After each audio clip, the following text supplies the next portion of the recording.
Assalamualaikum warahmatullahi wabarakatuh, sahabat semuanya. India resmi melancarkan serangan ke Pakistan pada Rabu pagi 7 Mei 2025. Secara rinci, India menyerang 9 lokasi di Pakistan dan Kashmir. Pemerintah Pakistan melaporkan sedikitnya 3 orang tewas dan 12 orang terluka akibat serangan ini. Menteri Pertahanan Pakistan Khawaja Asif mengatakan kepada Geo News bahwa warga sipil tewas termasuk wanita dan anak-anak dalam operasi militer yang dilakukan oleh India. Lantas, apakah pemicu konflik antara India dan Pakistan kembali memanas hingga terjadi perang saat ini?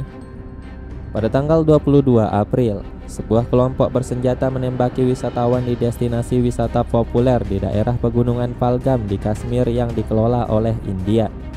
Sedikitnya 25 warga negara India dan 1 warga negara Nepal tewas dalam pembantaian itu.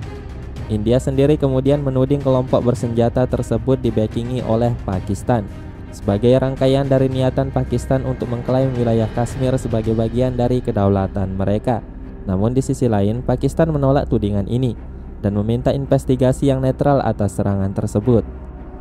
Kemudian pada 23 April 2025, India menangguhkan perjanjian perairan Indus ke Pakistan. Para pejabat India mengkonfirmasi bahwa keempat pintu air yang mengalirkan air sungai Indus dari India ke Pakistan melalui 4 bendungan dan kanal terkait telah ditutup. Itu berarti kebijakan ini telah membuat India melanggar perjanjian pintu air dengan Pakistan yang sebelumnya telah berlangsung selama sekitar 60 tahun lamanya.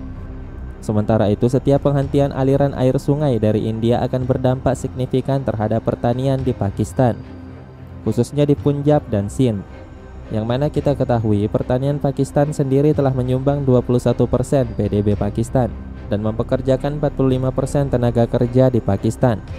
Pemadaman listrik terjadi di sejumlah titik akibat penghentian aliran sungai ini, karena Pakistan menggunakan air sungai tersebut untuk produksi listrik tenaga air mereka. Respon tindakan dari India ini, seorang pejabat Pakistan mengatakan bahwa Pakistan akan merespon dengan kekuatan penuh dan telah memperingatkan India bahwa setiap gangguan terhadap pasokan air mereka akan dianggap sebagai tindakan perang.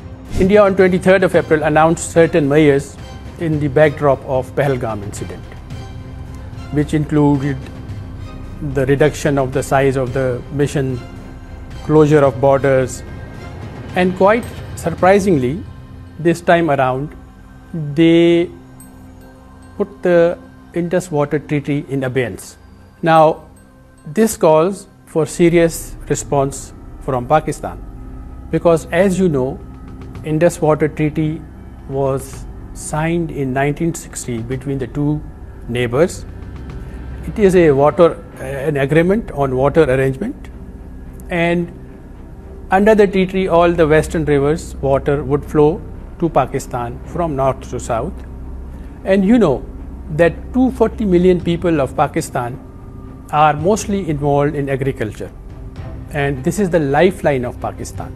Any attempt to usurp the water of the lower riparian, or to stop it, or to divert it, would be an act of war against Pakistan and would be responded with full force of power, including full spectrum of power.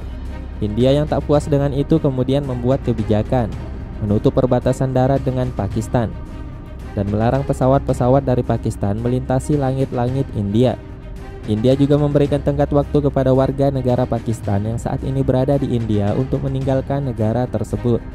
Kemudian pada 24 April 2025, Pakistan membalas dengan langkah serupa terhadap India, dan mereka juga mengancam untuk menangguhkan partisipasinya dalam semua perjanjian bilateral di antara kedua negara tersebut. Perjanjian tersebut termasuk Perjanjian Simla tahun 1972, sebuah perjanjian perdamaian yang dibuat setelah perang keduanya pada tahun sebelumnya yang mengarah pada pembentukan negara Bangladesh. Pada 25 sampai 26 April 2025, militer India dan Pakistan terlibat saling baku tembak di wilayah garis kontrol di Kashmir. Dilansir dari France 24, India mengatakan bahwa baku tembak itu melibatkan penembakan senjata ringan. Tidak ada korban yang dilaporkan, bunyi pernyataan militer India. Puncaknya kemudian terjadi pada 7 Mei kemarin, Ketika India meluncurkan Operasi Sindur, serangan pertama India ke 9 lokasi di wilayah Pakistan. Keadilan ditegakkan. Jai Hind, kemenangan untuk India. Tulis Angkatan Darat India pada akun X mereka dalam pernyataan singkat. Pakistan hingga saat ini juga telah dikabarkan berhasil menembak jatuh 5 jet tempur milik India. Aksi saling balas serangan masih terjadi sampai hari ini. Eskalasi ini bukanlah hal yang baru, tetapi merupakan rangkaian panjang dari sengketa antara India dan Pakistan di wilayah Kashmir. India telah lama menuduh Pakistan membackingi kelompok-kelompok teror di wilayah Kashmir dengan tujuan untuk mengambil alih daerah Himalaya yang disengketakan itu. Bentrokan di antara dua negara yang memiliki senjata nuklir itu bahkan pernah terjadi terakhir kali pada tahun 2019. Namun tak lama kembali mereda.